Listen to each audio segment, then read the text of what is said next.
Cause niggas turn into a ghost. Now,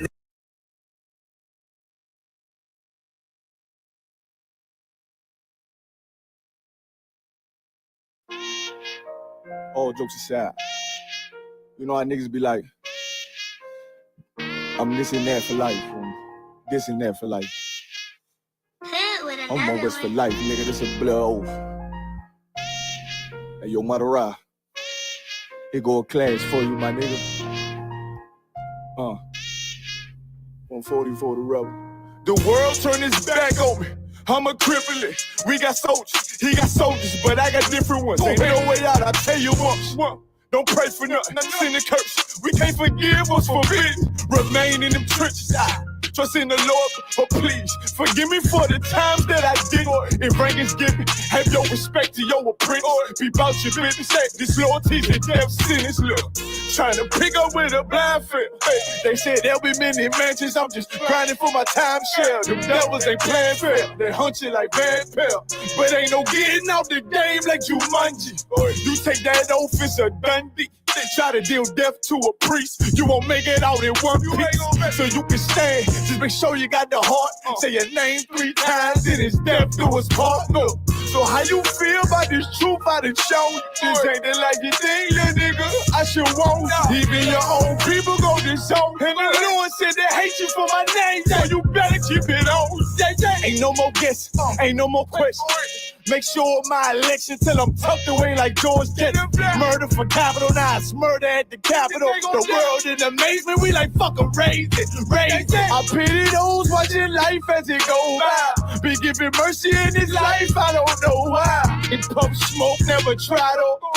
The dead at home, my brother be the dead, that's all I don't. Either fold or salute, my nigga. Salute, my nigga. They like, how you stay focused? I told them I'm motivated cause of you, my nigga. Brotherhoods and weapons, still got weapons on the scene. Now I never do my niggas like Bishop did Raheem. Never mind in all beliefs, they under anesthesia. Shorty say she need me, said she wanna let that love go. Told I let that love grow. But if I bring you to my bed, that's a blood oath. So, how you feel about this truth I done shown? This ain't the life you think, little nigga. I should want. Even your own people go this zone. And the Lord said they hate you for my name, so you better keep it on. Yeah.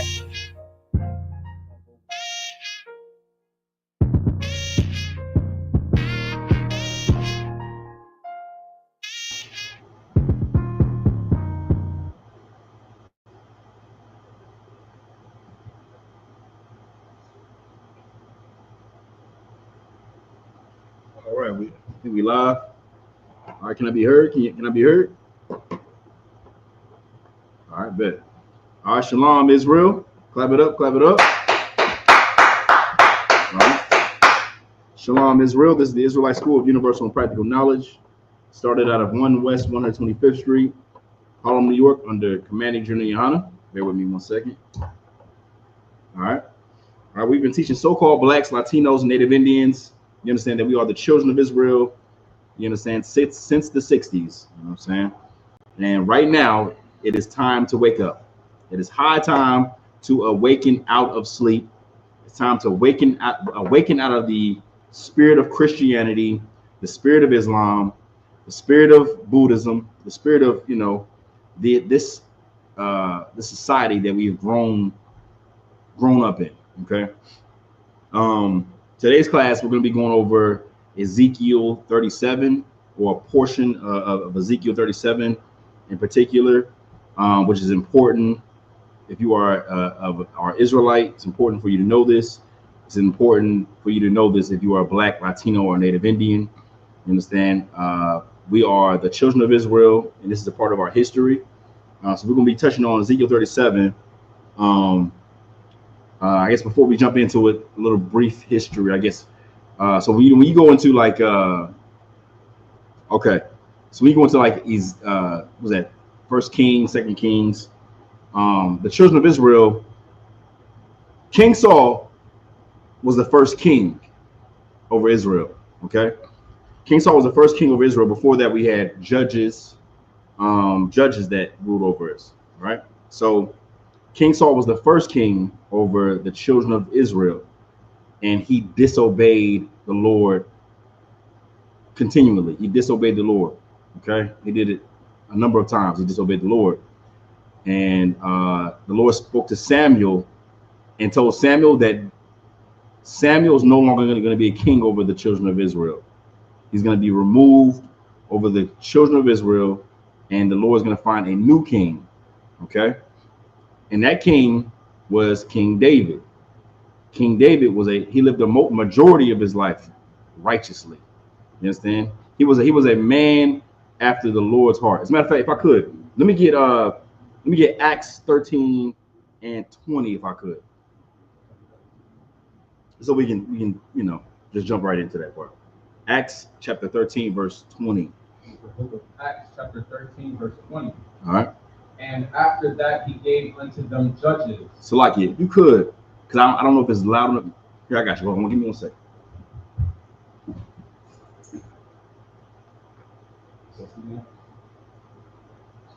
No sign Christ. What? No sign Christ. This is the book of Acts chapter 13 verse 20. Mm-hmm. And after that he gave unto them judges about the space of 450 years until Samuel the prophet. All right, go ahead. Go ahead.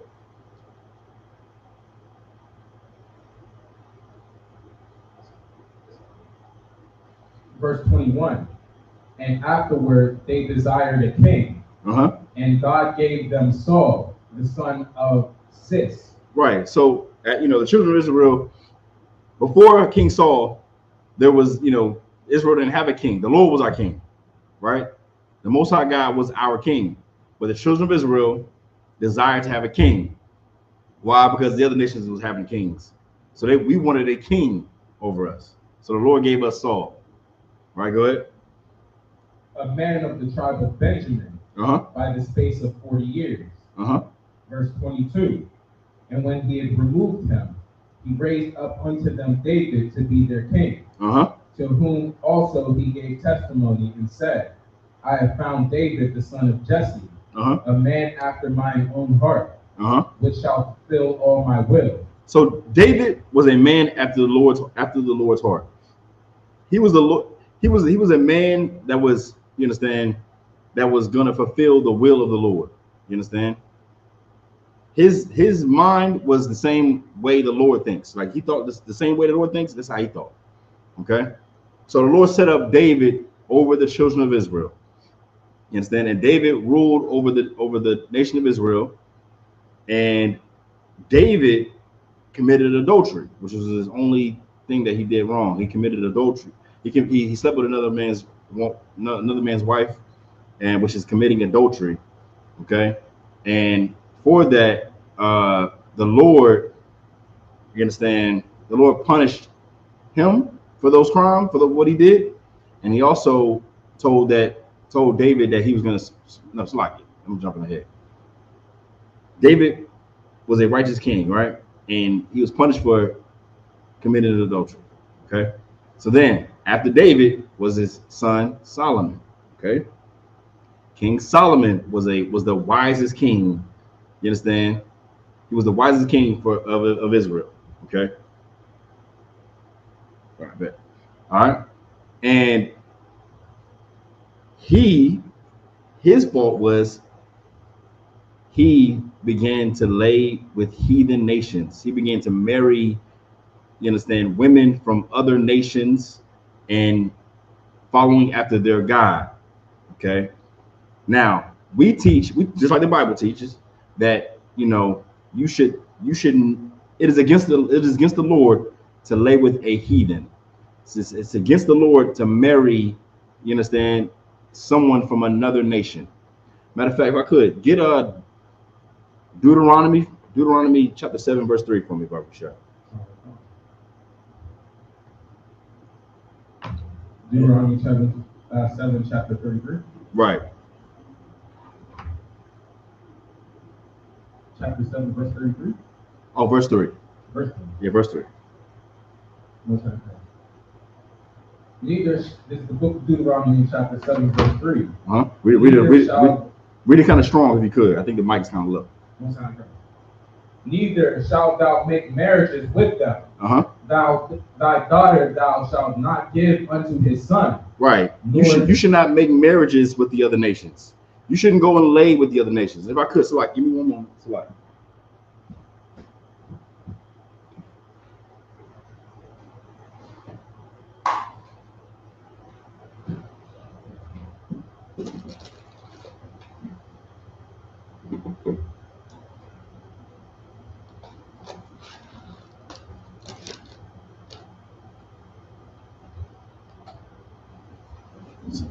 All right. Good night. All right. So, all right. So read that again from the top. You start at verse 2. All right. The water. The book of Deuteronomy chapter 7 verse 2. Right. And when the Lord thy God shall deliver them before thee, thou shalt smite them and shalt utterly destroy them. Thou shalt make no covenant with them, nor show mercy unto them. And who is it talking about? Who is the them? Talking about the other nations, man. That's why the Lord doesn't want us to deal with the other nations. He doesn't want us to build with them. He doesn't want us to marry their wives. You know, he doesn't want us to be together. As a matter of fact, that just goes to show the Lord does not love everybody. You understand? He doesn't love everybody. That's why he doesn't want us dealing with everybody. Keep reading. I'm correct. If I may, would this be a preface, a precept when we say that our God is a jealous God? When you go and serve other gods, yes, the Lord is a jealous God, and this goes into that. It show you. Yeah, keep reading. Verse 3. Neither shalt thou make marriages with them. Thy daughter thou shalt not give unto his son, nor his daughter shalt thou take unto thy son. Verse 4. For they will turn away thy son from following me. These other guys will do what? They will turn away thy son from following me. These other nations will do what? They will turn away thy son from following me. Right. You're gonna turn away from following the Lord. And this is what, in this case, this is what happened to King Solomon. He began to lay with the heathen nations, and he began to follow their gods. He had images made for their gods, the women that he married. You understand? So we're gonna pick up there. We're gonna get let's see. Let's get 1 Kings 11 and verse 9. All right. This is the book of 1 Kings, chapter 11, verse 9. All right. And the Lord was angry with Solomon because his heart was turned from the Lord, God of Israel. Right. His heart was turned from the Lord because he chose to lay with the other nations. Understand? Keep reading. Which had appeared unto him twice. Verse 10. And he commanded him concerning this thing, that he should not go out after other gods. But he kept not that which the Lord commanded. He didn't keep those commandments. The Lord gave the children of Israel commandments, and no one is above the law. You gotta understand that and keep that in your chest. No man is above the law. You understand? These laws was given to the children of Israel. All right. Keep going. Is verse 1 Kings chapter 11, verse 11. Wherefore the Lord said unto Solomon, for as much as this is done of thee, and thou hast not kept my covenant and my statutes, which I have commanded thee, I will surely rend the kingdom from thee, and will give it to thy servant.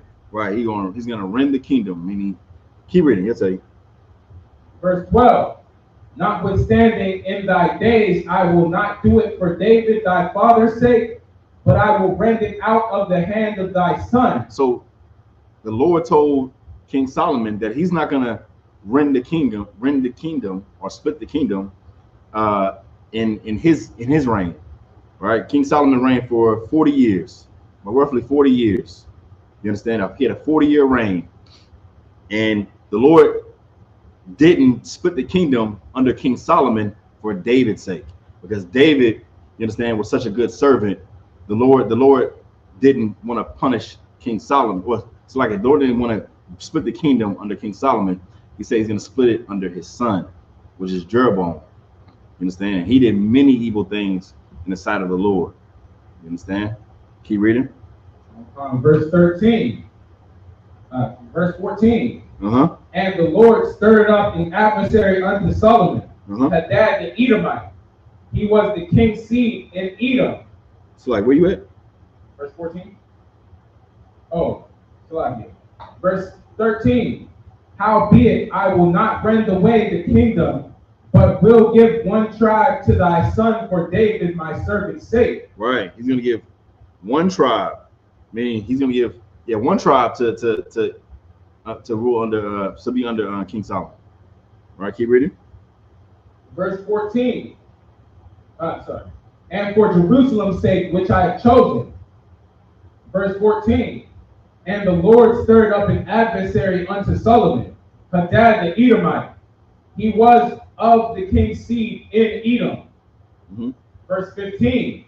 For it came to pass, when David was in Edom, and Joab, the captain of the host, was gone up to bury the slain, after he had smitten every male in Edom. Verse 16. So like 1 second.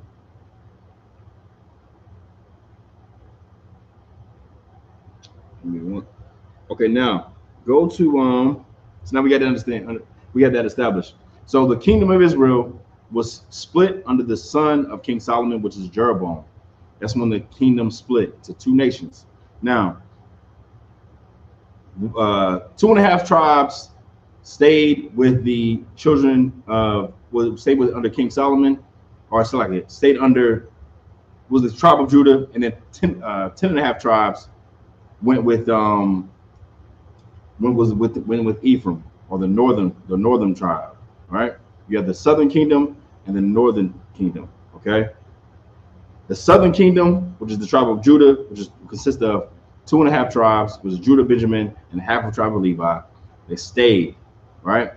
While the other 10 tribes, they actually traveled to a land that no man dwelt, but there they served other gods. Okay, they served other gods and they disobeyed the Lord, and the Lord stopped dealing with them. Understand? As a matter of fact, let me get that. Let me get before we get there. Let me get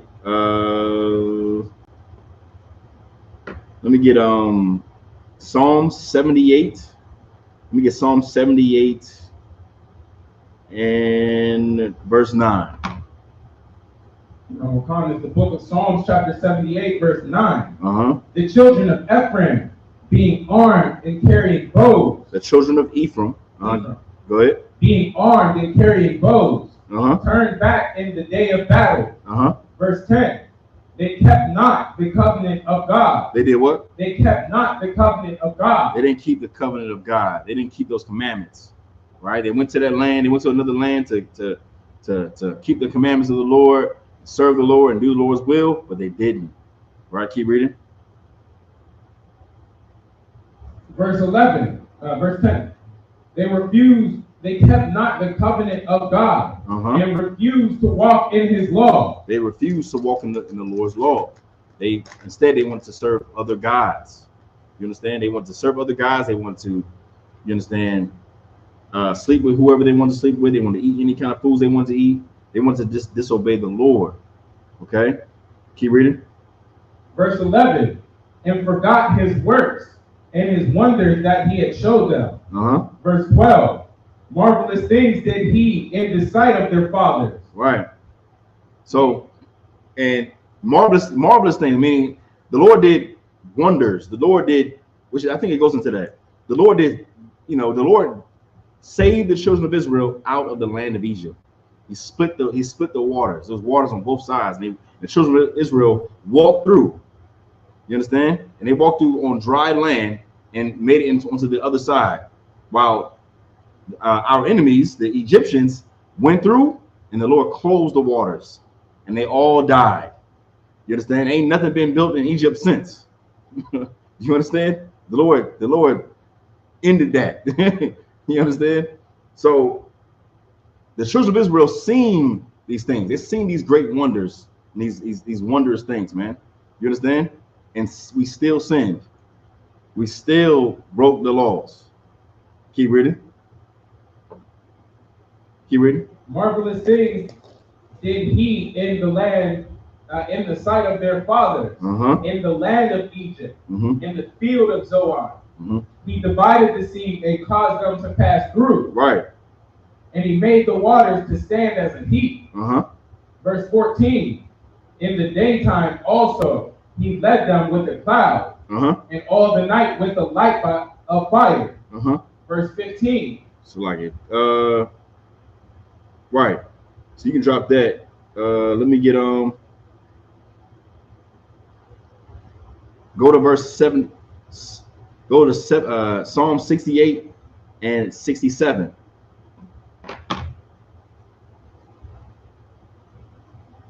So 68 and 67.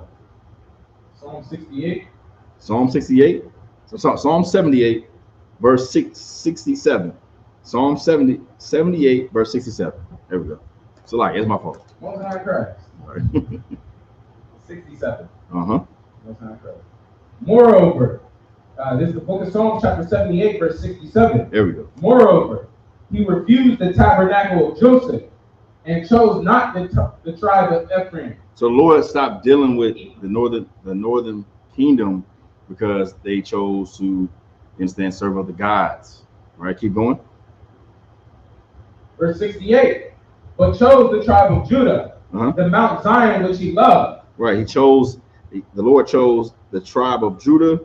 You understand? He chose the southern kingdom. I'm gonna use that term, the southern kingdom. Okay, so now we're gonna get into it in shortly, but Christians love to say that Gentile is talking about everybody, but what they don't know, because they follow a doctrine, they follow Christianity, they follow our oppressor's spirit, his lies, his ways. So they think that Gentiles is talking about everybody, and that's not in the Bible. That's not what the Bible's talking about. You understand?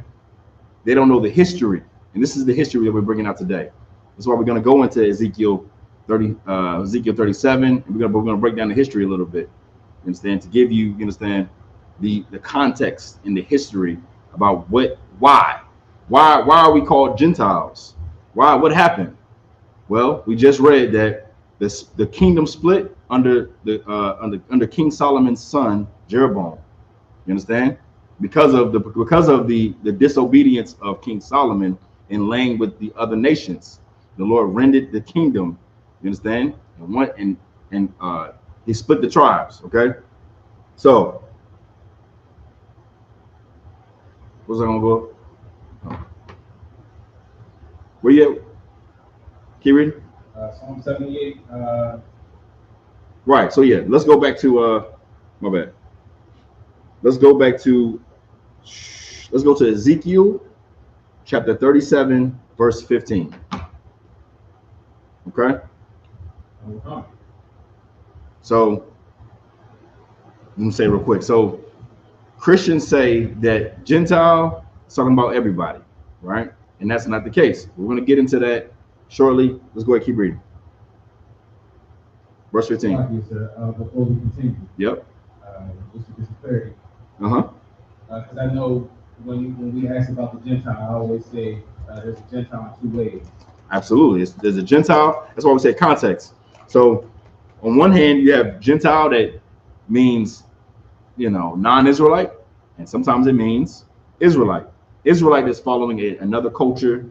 It's following, we're following the Greek culture, the Roman culture, the Galatian culture. We're following a culture that is not our culture. So we become Gentiles by the way of customs, language, traditions, right? That's how you become a Gentile. Like an American, you became an American. You like to eat pork. You like to celebrate Christmas. You think that, what the white man say? We all bleed blood. We're all the same. Yeah, we're all the same. We're all one. Hey, brother, they say, hey, brother, come on, come have a Jägermeister with me, brother. They real, now in America, you're all just the same people, but we clearly see a difference as Black and Hispanics. They were not treated the same. We're treated like 4th and 5th class citizens. And the wild thing is, we built the country.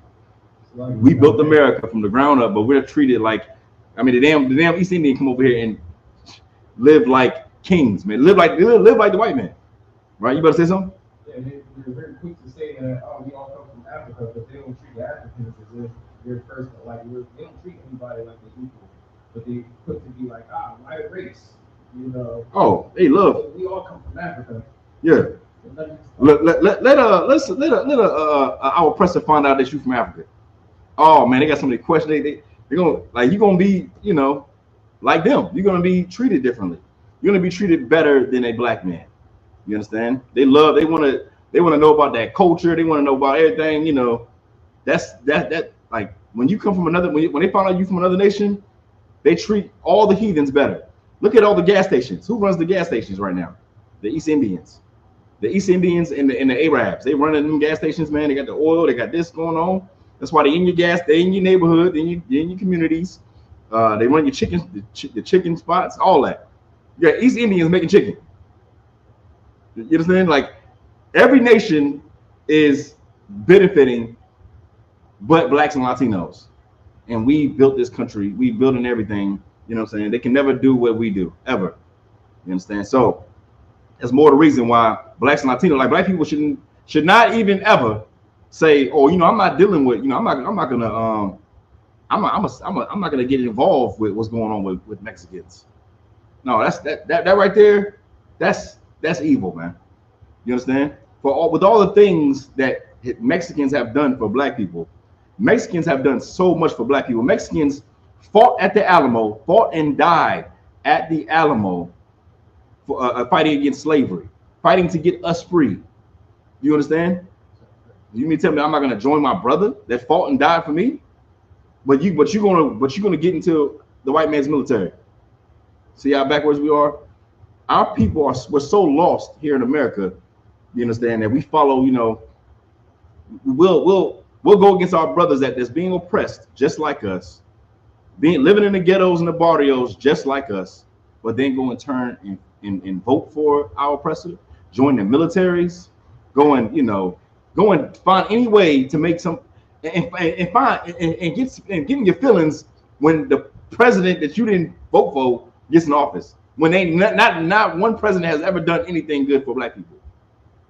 But you want to go fight for them. You want to go fight for them and join them and just get into their facility, their institutions and things like that when they don't even do anything for us. But I'm not going to give my brother. I'm not going to fight for my brother. It's wild, man. See, because we're destroyed here in America, man. But this is a whole nother subject. So like it. Let's go ahead and let's get back to the lesson. Let's get Ezekiel 37 and 15. The book of Ezekiel chapter 37, verse 15. The word of the Lord God came again unto me, saying, verse 16, moreover, thou son of man, take thee one stick and write upon it for Judah and for the children of Israel, his companions. Then take another stick and write upon it for Joseph, the stick of Ephraim, and for the house of Israel, his companions. So listen now, the Lord is putting back the two sticks, Judah and Ephraim, or the northern kingdom and southern kingdom, right? Blacks, Latinos, Native Indians are coming back together, right? Black and brown, the two sticks. We're going to come back together and be one nation. That's what this is talking about. Judah and Ephraim. Keep reading. Verse 17. And join them one to another into one stick, and they shall become one in thine hand. Verse 18. And when the children of thy people shall speak unto thee, say, wilt thou not show us what thou meanest by this? 19. Say unto them, thus saith the Lord God, behold, I will take the stick of Joseph, which is in the hand of Ephraim, and the tribes of Israel his fellows, and will put them with him, even with the stick of Judah. Right, the Lord's going to put Judah and Ephraim back together. When we were split under King Jeroboam, right, and the children of Ephraim went off and began to serve other gods, so the Lord just stop dealing with them. The Lord's calling them back. The Lord's calling them back and bringing Judah and Ephraim back together. Right, keep reading.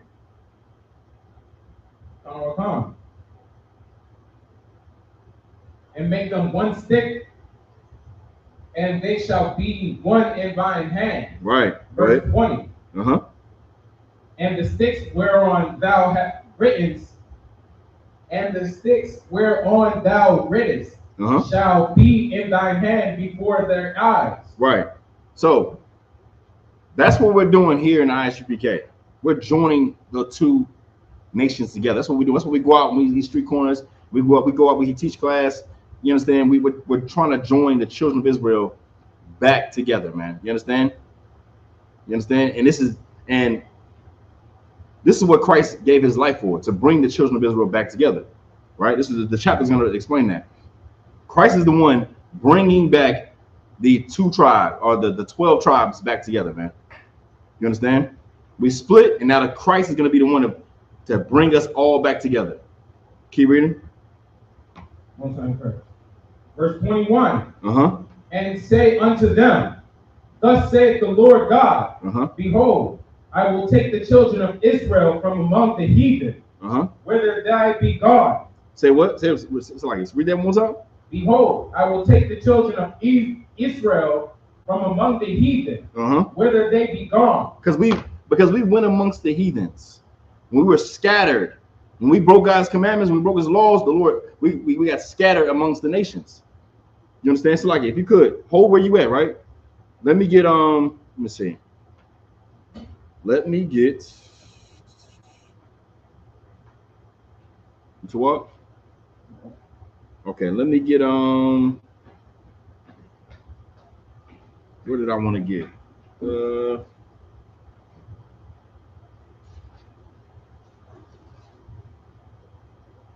So I keep reading it. My bad. I'm gonna find it in a second. I just had to. I just want to tell my mom. All right. Keep reading. Verse 22. And will bring them together, them on every side, and bring them into their own land. And bring us into our own land, right? Because that's right now we're scattered in these other nations. We're in America. We're in the Netherlands. We're in what's that? United Kingdom.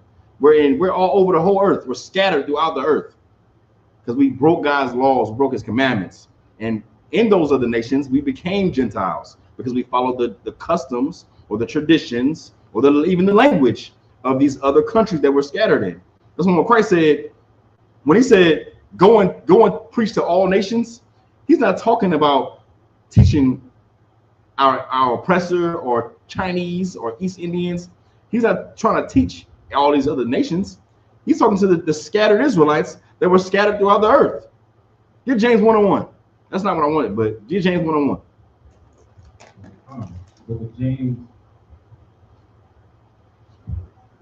James 1:1.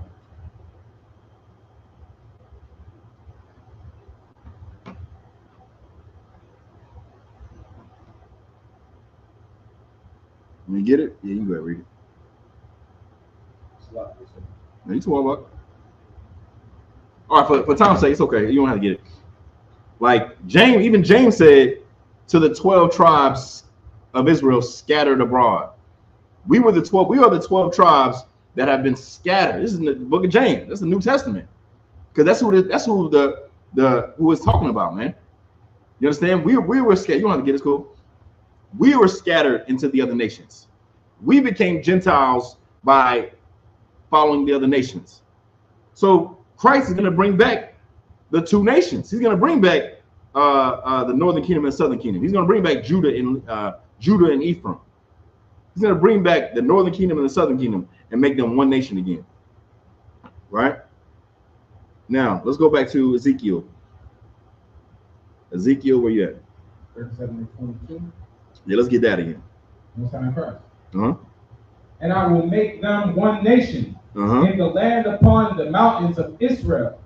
And one king shall be king to them. And what? And one king shall be king to them. Right, we have one king, and who's that king? It's Christ. You understand? That's who our king is. Christ. Matter of fact, keep reading, so like it. And one king shall be king to them all. And they shall be no more two nations. They shall what? They shall be no more two nations. We shall no more be two nations anymore. Black and brown. We're gonna be one nation. That's what the Lord's gonna do, man. under Christ. You understand? He's going to make a one nation again. Keep reading. Neither shall they be divided into two kingdoms anymore at all. All right, we're not going to be divided into two kingdoms because we split. Remember, we split under King Jeroboam. The Lord's going to make us one kingdom, one nation. Keep reading.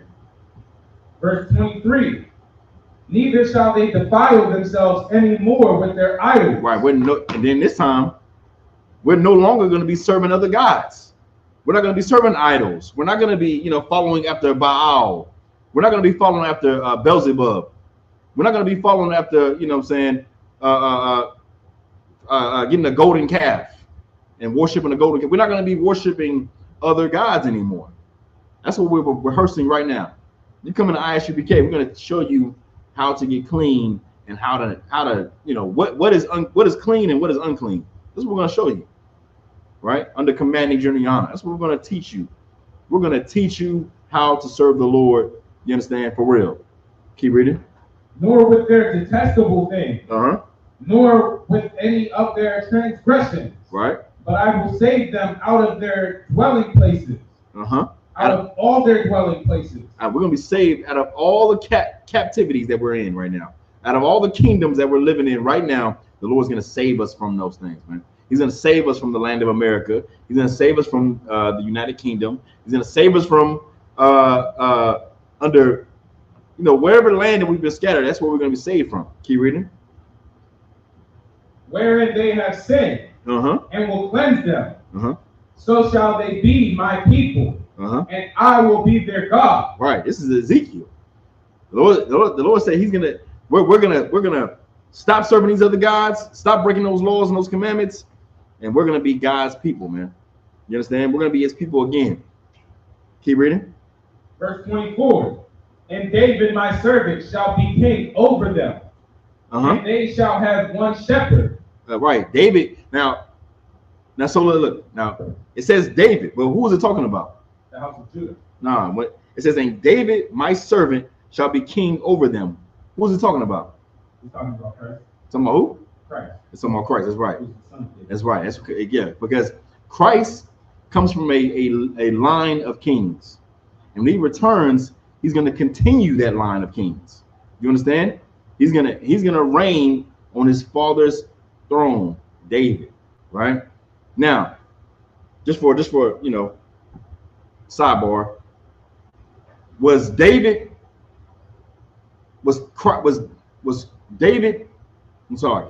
Christ's David's son? By lineage. By what? By lineage. Right, by lineage. So when it says, he shall, for example, when it says he shall reign on his father's throne, David, who was it talking about? It's talking about Christ reigning on his. But was David's Christ's father? Like was Joseph Christ's father? Let me just no. Was not Christ's father because David came from the house of Judah. Right. So, but why does it say that? Because the first king came from the house of Benjamin, which is Saul. No. No. So when you go into the book of Matthew, the first chapter, and it's naming off of kings, it's naming. Let's just go to it. Let's go to Matthew 1 and verse 1. Let's just a sidebar, just so so you understand. It's just for a point. Okay. The book of Matthew, chapter 1, verse 1. The book of the generation of Jesus Christ, the son of David. This is the book of the generation of Jesus Christ. This is his family tree. Keep reading. The son of David, the son of Abraham. Abraham begat Isaac, and Isaac begat Jacob, and Jacob begat Judas and his brethren, and Judas begat Phares and Zara of Tamar, and Phares begat Esrom, and Esrom begat Aram. Right. So this is Christ's family tree. This is his lineage. Okay. But the reason why it's naming off of naming like that, right? So when it says Christ he's gonna sit on his father's throne, David. When it's naming off the prominent men in his family, or the prominent ones in his family, right? I don't use the word character, but prominent ones in his family, like the famous ones, the famous ones that was in his family. You understand? So it might say, yeah. So if somebody say something like that, right? So now let's go back to Ezekiel. I think you got the point, right? All right. So let's go back to Ezekiel. Yeah. And David, my servant, shall be king over them, and they shall have one shepherd. They shall what? And they shall have one shepherd. Now, who was that shepherd? That's Jesus. That's Christ, right? Let's get right. Let's get Luke 1:31.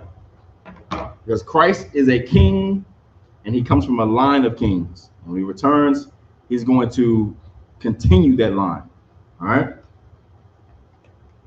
In the book of Luke, chapter 1, verse 31. He shall be great, and shall be called the Son of the Highest. And the Lord God shall give unto him the throne of his father David. Right. He's going to give to him the throne of his father David. Why? You said 31. I read 32. Oh yeah. Go to 31. Yeah. Verse 31. Yeah, you did, yeah. And behold, thou shalt conceive in thy womb and bring forth a son, and shall call his name Jesus. Call his name Yahushua. Now you too up, yeah. It's cool. You can say that because Christians don't know. They don't know who that is. You know what I'm saying? So he shall call his name Yahushua, right? That's Christ. And he's gonna keep reading. Verse 32. He shall be great and shall be called the Son of the Highest. And the Lord God shall give unto him the throne of his father David. Right. He shall give to him the throne of his father David.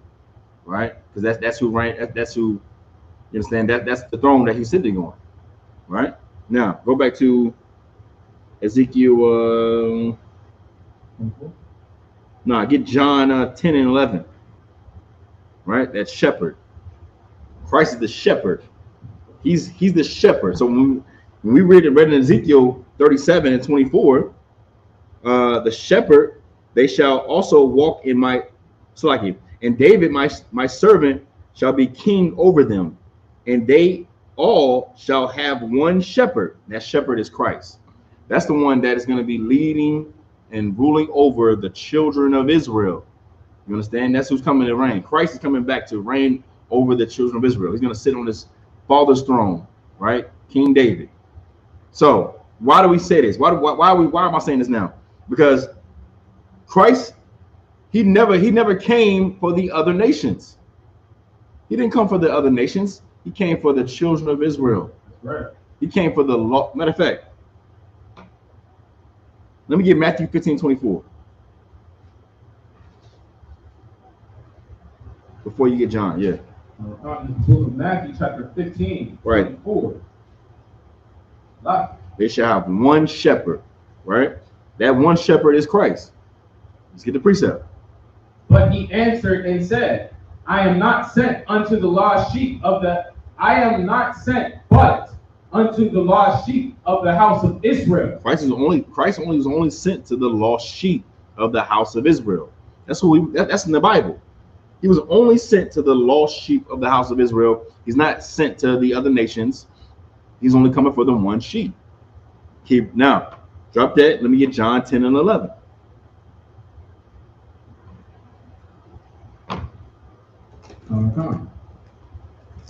The book of John, chapter 10, verse 11. Right. I am the good shepherd. I'm what? I am the good shepherd. Christ is the good shepherd. Keep reading. The good shepherd giveth his life for the sheep. Right, because Christ gave his life for the sheep.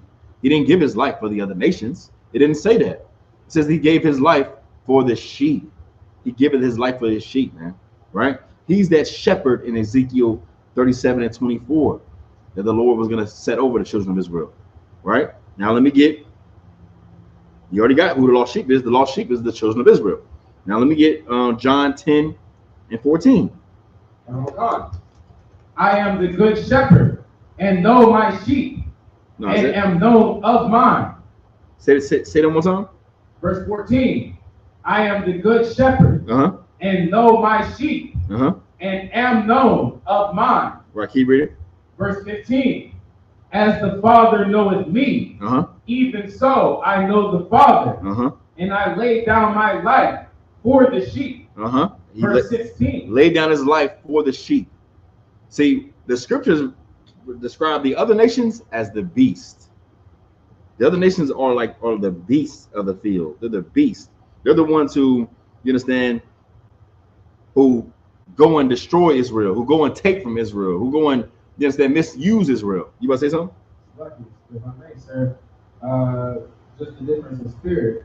They're the type of beasts that will only save themselves when things get hot. Right. I mean, you know, really, there's nothing wrong with a nation loving their own. Like, we gotta understand that. Like, black people. I don't mean it in that context. I'm sorry, sir. Well, no, cool. Let me just make this point. So, black people, like, you know, in the world, we're thinking that we try to seek compassion from everybody. When we really should have compassion for ourselves, for our nation, for our people. But you know who thinks that's evil, or think that's racist, or whatever it is? It's other nations. It's our oppressor. Our oppressor hates when we love each other. Do you understand? They say that's, oh, you guys are being racist. God only loves y'all. He only loves blacks and Latinos. Now that's offensive. Now, you know, now I'm a racist because I don't love my people. But other nations love their own people. The Chinese have a Chinatown in every city. In every major city, there's a Chinatown. There's a town that's made for just Chinese people, where they only hire Chinese. They only have Chinese businesses, Chinese everything. You can't be a black man and set up a chicken shop or whatever you want, you know, in their neighborhood or in their town. They're not going to allow that. But they call us racist. But when we say we want that, when we say we should do that, we should build, we should have this, black people, we got to have our own. We gotta come back together.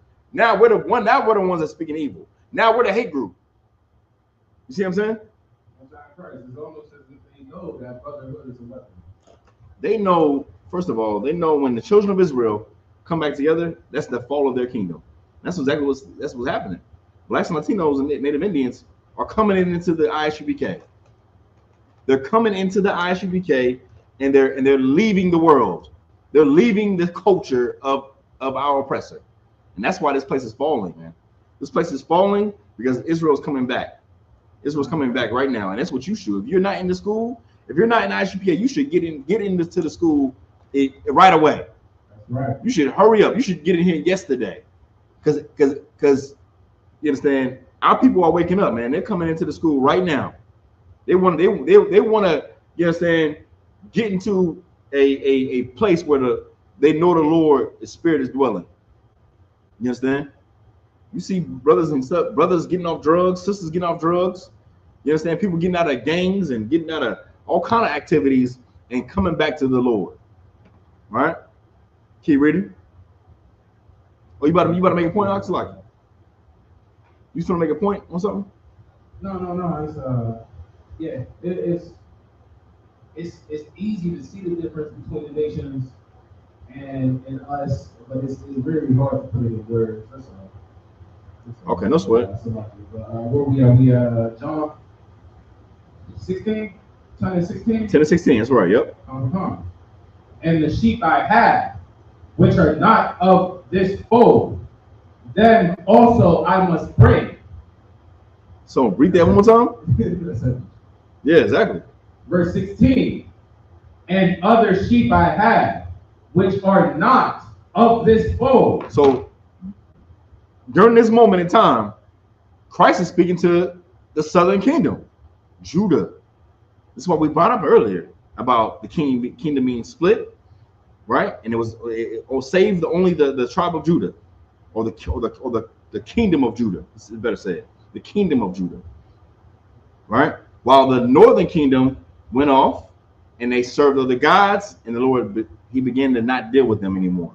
He stopped dealing with the northern kingdom. Okay, so you have Christ telling the kingdom of Judah that he didn't only come for this sheep only, but there's other sheep he came for. Who's the other sheep? the northern kingdom, or the tribe of, or the tribe of Ephraim, the tribe of Joseph and his companies and his companions. You understand? He came to bring back. Christ is telling you right now. Now, when it says other sheep, now Christians probably read that and say, "Oh, it says other sheep. That means it's talking about all nations." No, the sheep. Who do we just read? The sheep was about. If I may. Hold on. Who was the sheep about? The sheep are of the. The sheep are who? Matthew 15:24. Matthew 15:24. Right. It says what? It says, he says, "I've only come for the lost sheep of the house of Israel." That's who the sheep is. So read that one more time real quick. Verse 16. And other sheep I have, which are not of this fold. And the other sheep are the children of Israel, which is the tribe of Ephraim, the northern tribes, right? The tribe of Ephraim, the tribe of Joseph. You understand? Those tribes is who the other sheep are, that is not of that fold. The Lord is bringing back the two sticks. Keep reading. Them also I must bring, and they shall hear my voice, and there shall be one fold and one shepherd. One fold and one shepherd. That's Ezekiel 37:24. Now let's go back there real quick. Matter of fact, no, before you get that, let me get Hosea 3 and 4. Right? So Christ is coming back to be king over the children of Israel. Okay? Coming back to be the king, or he's our king right now. When he comes back, he's gonna come back and continue that line of kings. You understand? He's gonna sit on the throne of David and continue that line, right? Now, go back to Hosea 3 and 4. It's the book of Hosea, chapter 3, verse 4. For the children of Israel shall abide many days without a king. Right, so many days we didn't have a king. It was not a king over the children of Israel. Right? Keep reading. And without a prince. And without a sacrifice. And without a sacrifice, right? And without an image. Until Christ. We didn't have a king over us. When we went to serve these other gods and serve these other nations, we didn't have a king over. Like, even when during the time of Christ, you know, people knew that Joseph was supposed to be the king. If we would have had power right now, Joseph would have been a king right now, and he would give that power over to Christ. You understand? That's how Christ knew that he was that one that was supposed to be sent, man. He knew he was that good shepherd. You understand? He was reading the scripture and he realized that he was the one. He was that one, right? So now read that again from the top. This is the book of Hosea, chapter 3, verse 4. For the children of Israel shall abide many days without a king, and without a priest, and without a sacrifice, and without an image, and without an ephod, and without teraphim. Verse 5. Afterwards shall the children of Israel return and seek the Lord their God. Right. Afterwards, after Christ, we're gonna seek the Lord. Christ came, gave his life, and guess what? The apostles began to teach everything that Christ taught them. You understand? And left us these records. So in 1969, when the Isupk was established, that's when we began to seek the Lord again and prepare the children of Israel. You understand? And return to our culture and our heritage. You understand? Because this is the place that the Lord rose up. This is the place. This is where you understand, we begin to return. Read verse 5 again from the top. Verse 5. Afterward shall the children of Israel return and seek the Lord their God and David their king, and shall fear the Lord and his goodness in the latter days. Right. We're going to be seeking, you understand, how to serve the Lord, how to be more like Christ, how to be like our King. Because we know that our King is going to return. At some time, our King is going to see, our God is going to see that we are returning to him. And we are putting down those graven images. We're putting down those sin. We're putting down the culture of our enemies. and we're coming back to serve our God. You understand? You had a question? I answered it by looking in the Zondervan dictionary of what an ephod was. Oh, no sweat. Okay, no sweat. All right. Let me get Baruch 2:29. The book of Baruch, chapter 2:29. If ye will not hear my voice, surely this very great multitude shall be turned into a small number among the nations, where I will scatter them. Verse 30. For I knew that they would not hear me, because it is a stiff-necked people. Right, we are hard-headed people. We are hard-headed people when we don't like to follow instructions. We don't like to follow good wisdom. We want to do what we want to do. We're stiff-necked people. We hard-headed. All right, keep reading. But in the land of their captivities, they shall remember themselves. In the what? They shall remember themselves. In the land of our captivity, meaning the land that we were scattered to. The same these land, in America, in South America, in Mexico, and overseas, like the United Kingdom, and the Netherlands, and Germany, and wherever we scattered at. You got a brother in Africa right now. We're scattered throughout the whole world. We're gonna remember in the place of our captivity, in the place that we were enslaved at. We're gonna remember who we were and return to the Lord. Right? Keep reading. Yeah, keep reading. Verse 31. And shall know that I am the Lord their God, for I will give them an heart and ears to hear. Verse 32. And they shall praise me in the land of their captivity, and think upon my name. Verse 33. And return from their stiff neck. We shall do what? And return from their stiff neck. We're gonna stop being hard-headed. Like we gotten beat, destroyed, and all kind of things here in America and any land that we've been scattered to. We've been through hell. You know what I'm saying? We're living in hell right now. And blacks and Latinos, we're tired of living in hell. We're tired of being oppressed. We're tired of, getting gunned down, unarmed by our oppressor. And then they never paid for their crimes. They never paid for slavery. Like black people right now, we still suffer from post-traumatic distress. You understand? We still have PTSD from slavery. Did you know that? You know they did a study on that, right? They did a study on that you can still have like a PTSD from a trauma that your ancestors went through. You understand? That is a fact. It's a fact. That's why black people, we get so afraid when police get behind us, because it's something in your DNA that makes you remember about the trauma and the pain that our people have been through for so long. You understand? And you should ignore it. You should not ignore that. You should not sit there and say, well, that slavery was a long time ago. Don't take our oppressor's rhetoric and think that it's true. You understand? Our oppressor is a liar. He is the father of lies. We shouldn't follow after any of their philosophies or ideologies, because it is there to deceive us and confuse us and take us and turn us away from following our God. We do have to remember slavery, because then we know who we shouldn't be dealing with. We do have to remember the trail of tears.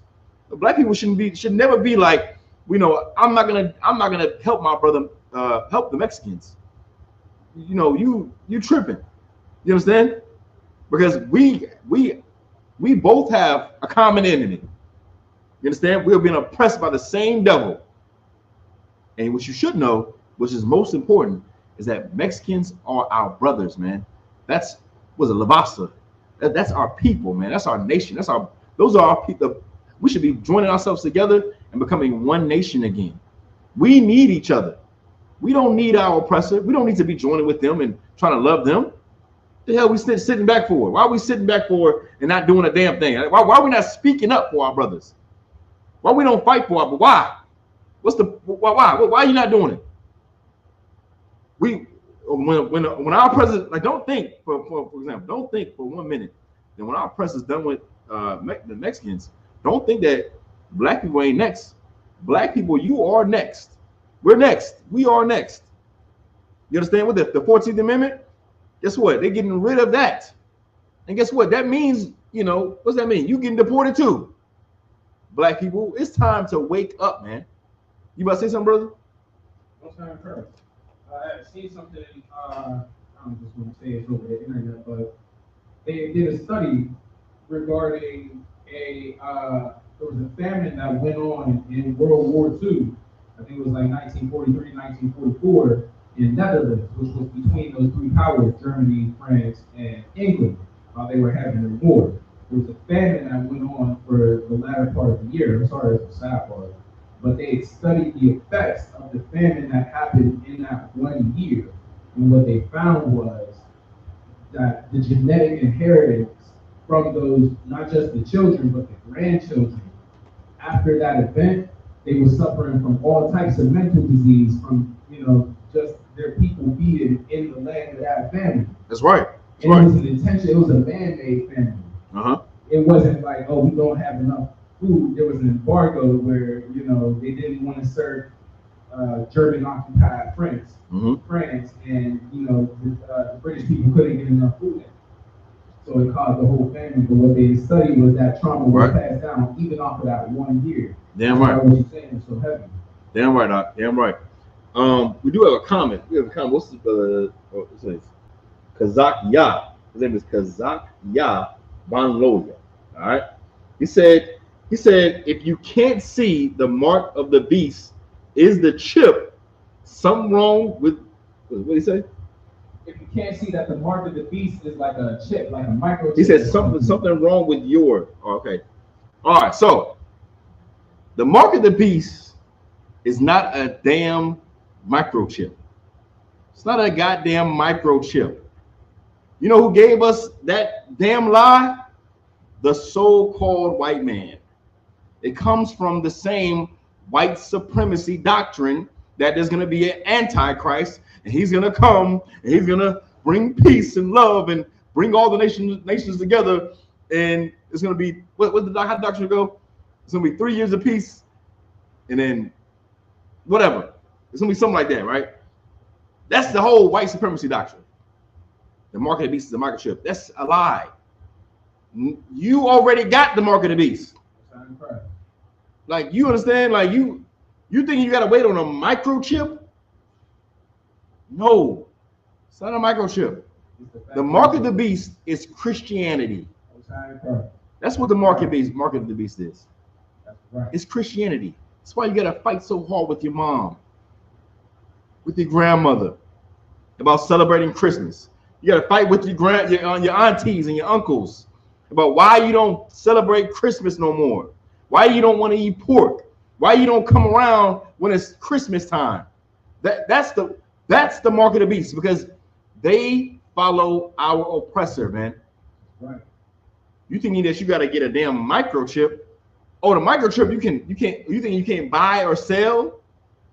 You can't buy or sell. So you trying to tell me the white man's gonna end prostitution? He's gonna end drugs? You gonna buy drugs with your microchip? You gonna go buy drugs with your microchip? Because the white man monitoring, I guess, because that's his way to monitor you, right?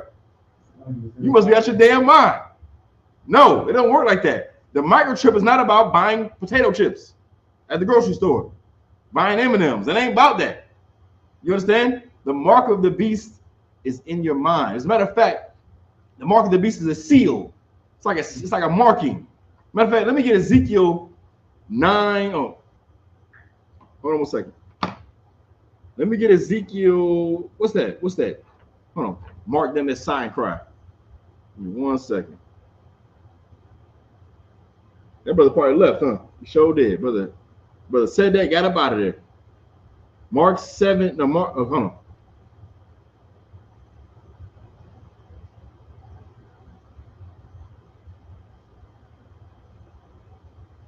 So if I may, they think it's about how you would purchase things, but it's more about the things that you would purchase.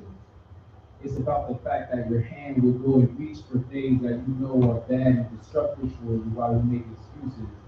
You know that weed and alcohol or not alcohol, but your abuse of these things, you know, the fact that you serve ham at the Christmas dinner and say praise God, you know, all of these things. Right. Hold on a second. Yes, and if I could, so like my bad. If you could, let me get Ezekiel 9:4. So yeah, the mark of the beast is not, you know, it's not a microchip. It's not a microchip. I don't know how cats still believe in that. You understand? Like, you know, read what you got if you could, Baba Show. This is the book of Ezekiel, chapter 9, verse 4. And the Lord said unto him, go through the midst of the city, through the midst of Jerusalem, and set a mark upon the forehead. I said what? Go through the midst of Jerusalem, and set a mark upon the forehead. What about this mark? You know, you're supposed to get a mark too, right? Is it a literal mark? Are we supposed to be stamping each other's heads? All right, but you mark, man, right? The ones that sigh and cry. You sighing and crying. Why? Who are the ones that getting the mark? Keep reading. And set a mark upon the foreheads of the men that sigh and that cry for all the abominations that be done in the midst thereof. Right.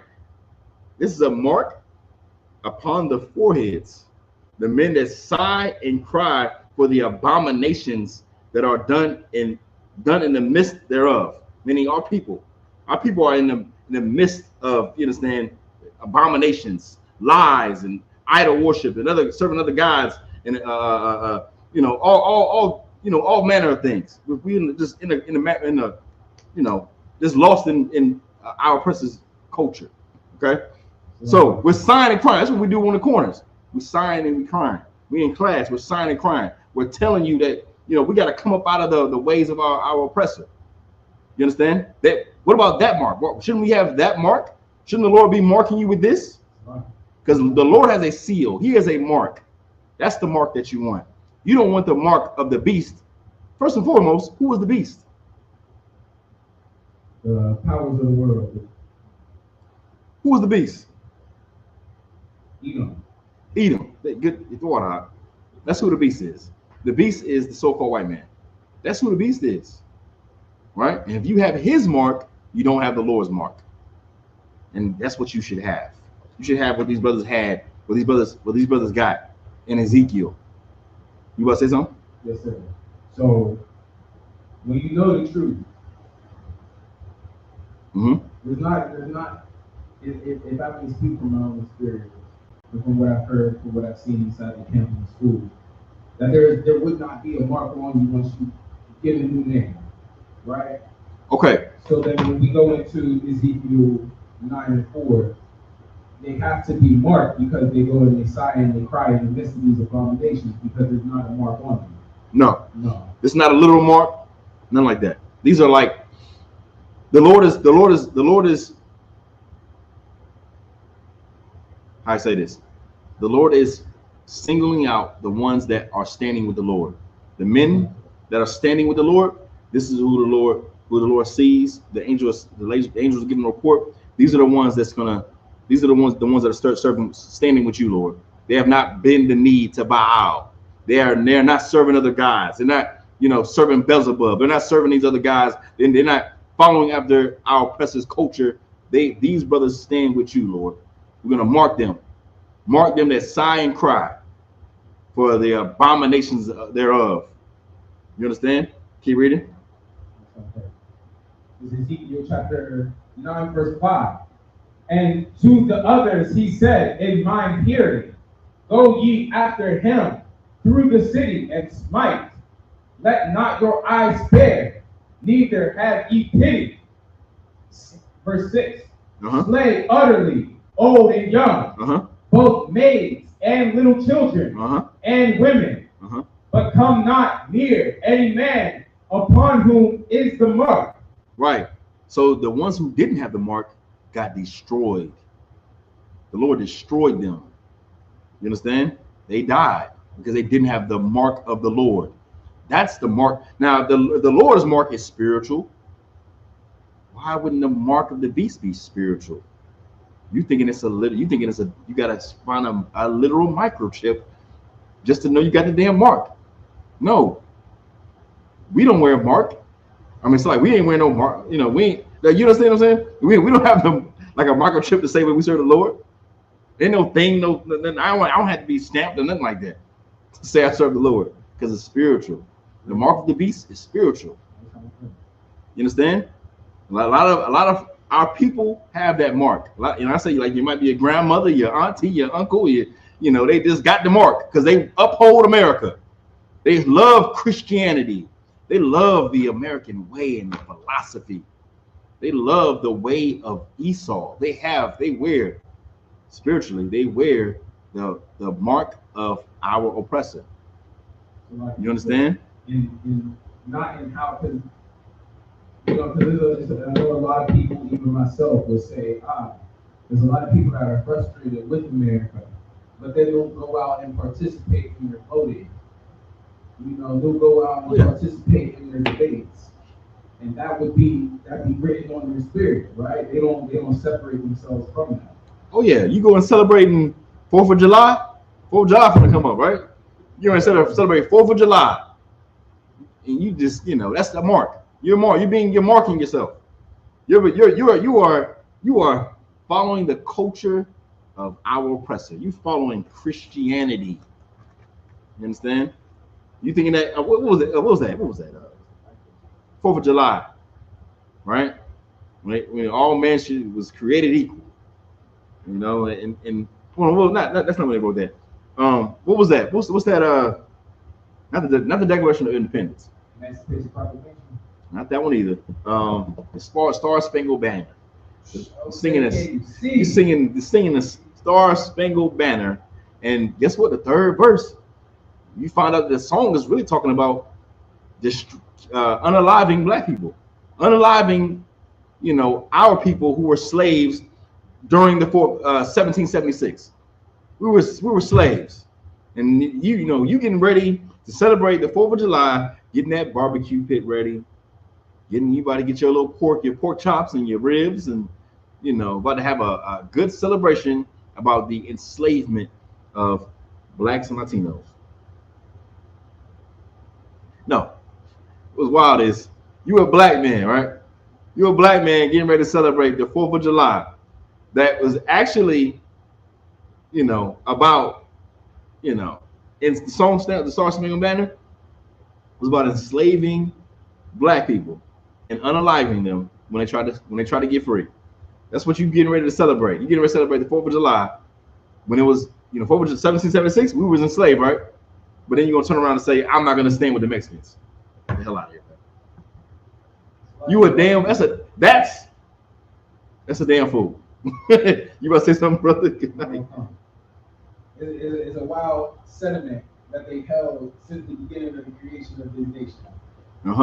That they set about to escape persecution from the British. First of all, it's an island. Absolutely wrong. That they're being oppressed by an island. But then to turn around and to say that we also want the right to have slaves. We're being oppressed, and we're going to have slaves. That's a very interesting sandwich there. Yeah, I'm right. That's why. That is a spiritual big over here. So damn right. Now you talk about damn right. Let me see. We got any questions? Let me see. We got any questions?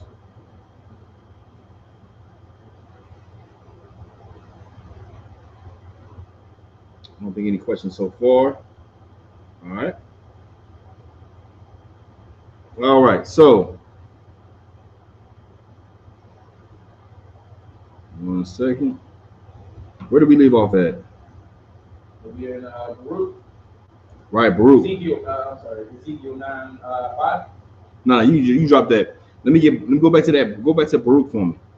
All right, that was Baruch 4 and Baruch 2 and 9. Right.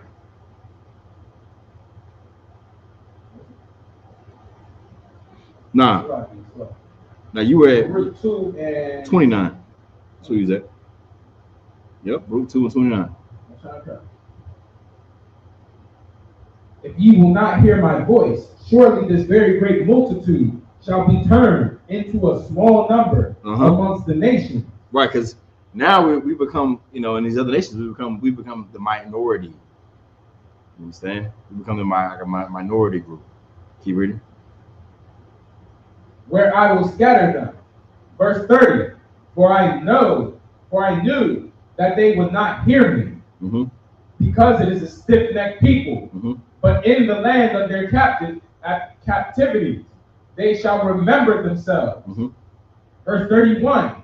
And shall know that I am the Lord their God, for I will give them an heart and ears to hear. Verse 32. And they shall praise me in the land of their captivity, and think upon my name. Verse 33. And return from their stiff neck and their wicked deeds. Yeah, right. We're going to return to the Lord. Understand? Let me get this last one we'll bring out. Let me get Hosea 1:10. The book of Hosea, chapter 1, verse 10. Yet the number of the children of Israel shall be as the sand of the sea, which cannot be measured, nor numbered. Now this is a future prophecy. You understand? Because when we left these other, when we were scattered throughout the nations, we began to follow these other nations' culture. We began to speak their languages and follow their traditions. We became Gentiles. That's why when you read in what is that? I think it's what is that? It's in the New Testament. I think it's might be in Ephesians or 1 Corinthians. I think Romans, where it says we were carried away into these dumb idols. We became Gentiles that were carried away onto these dumb idols, meaning we were Gentiles. We became Gentiles by following these other nations' culture. We following their gods, following their ways. So when it talks about Gentiles, sometimes it's talking about Israelites, sometimes it's talking about non-Israelites. But the context of it, that Christ only came for the lost sheep of the house of Israel. And those lost sheep, they're lost. Why are they lost? Because they were following the ways of the Gentiles. They became Gentiles. They were Gentiles carried away onto dumb idols. Right? So in Hosea, this is a future prophecy. Read that again from the top. The book of Hosea, chapter 1, verse 10. Yet the number of the children of Israel shall be as the sand of the sea, which cannot be measured nor numbered. And it shall come to pass that in the place where it was said unto them, ye are not my people. Ye what? Ye are not my people. Right, it was said we are not his people because we were living like Gentiles. We weren't living like the children of Israel. We living like we're doing whatever the hell we want to live. We're serving other guys, having whatever lifestyles and, just doing all kind of filthy things that were not like the children of Israel. Right? Keep reading. And it shall come to pass that in the place where it was said unto them, ye are not my people, there it shall be said unto them, ye are the sons of the living God. Ye are the sons of the living God. So let me get one more. Let me get Songs of Solomon, chapter 5, verse 1. This will be the last one. So you said one verse. Songs of Solomon. Chapter 1, verse. Chapter 5, verse 1. So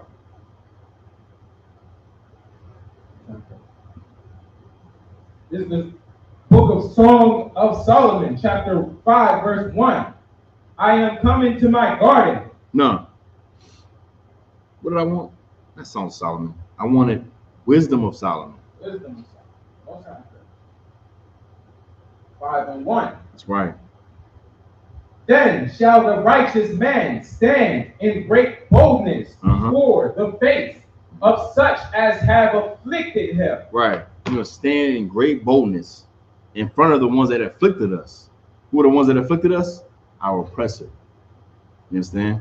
That oppressed us. We're gonna stand in great boldness because they're gonna know that we are the ones. That's why it says it shall be said, ye are the sons of God. They're gonna be amazed. Oh my God, they are the sons of God. It is them. Keep reading. and made no account of his labors. Right. You didn't think that, when we see us in class teaching, you see us on the street corners, you see how we moving, you see we going to the feast days. Your mama calling you, where you at? Oh, I'm in Atlanta. I'm in Florida. I'm in North Carolina. You out here working and see me, I'm not coming over there because I can't make it over there right now because I got camp this week. I got it this week. I'm doing this. Brothers out here putting in work, working hard for the Lord. You understand?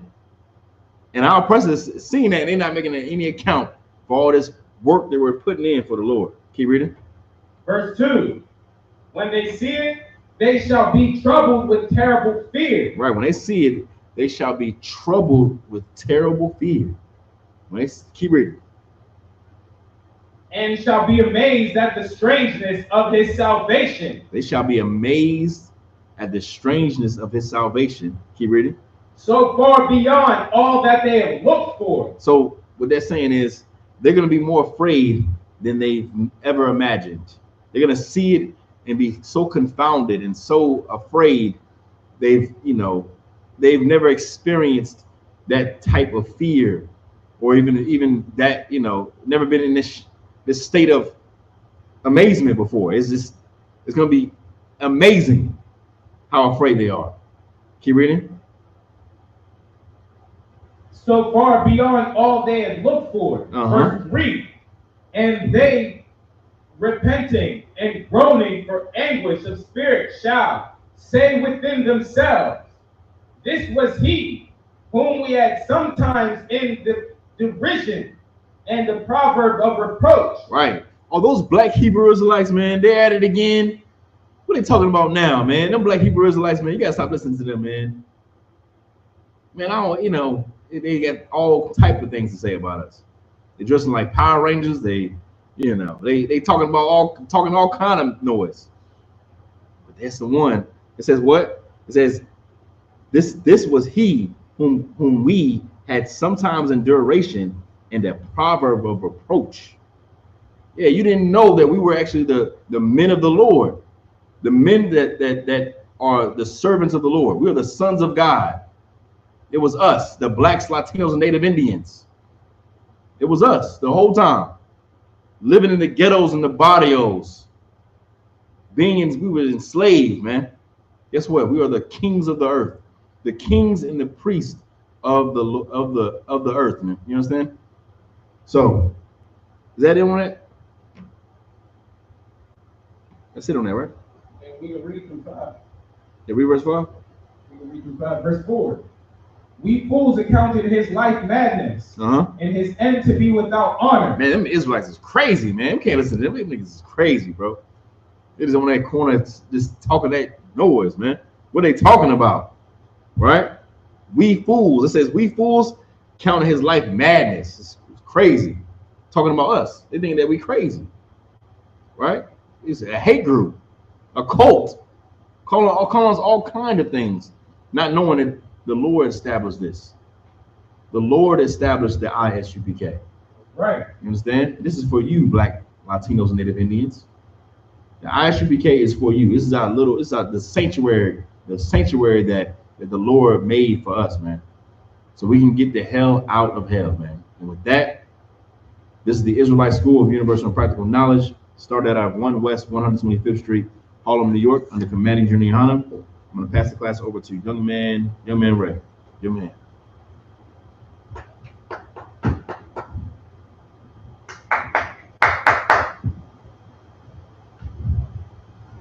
Where the Isupk started out of 1 West 125th Street, Harlem, New York, rule for a new brother and sister. When a new brother or sister comes into the school, they are off limits for 6 months. They are to be saluted only. They are here to shed themselves of the world. If they need transportation, the teacher will arrange it. After 6 months, if a brother or sister has an interest in a particular if a brother or sister has a particular interest in a person, he or she must get permission from the head to speak to a brother or sister. There is another 6 months in which the brother and sister will court each other. After this 6-month period, the brother and sister will get permission from the head to marry. Tithes, which is a commandment, found in Numbers 18:21, Or Malachi 3:8-10 means tenth in the Hebrew. Ma'ashra, 10% of every penny of any increase the Lord gives you. Give to the treasury department or teacher. A priest fund is a free will offering for the priest. It's non-mandatory. Whatsoever amount you would like to give. Up and coming holy convocations include in the morning of blowing the trumpets. That's right. Which is the first day of the 7th month, which is Sunday, the 21st of September, 2025. Found in Leviticus 23 through 20, chapter 23, 24 through 25.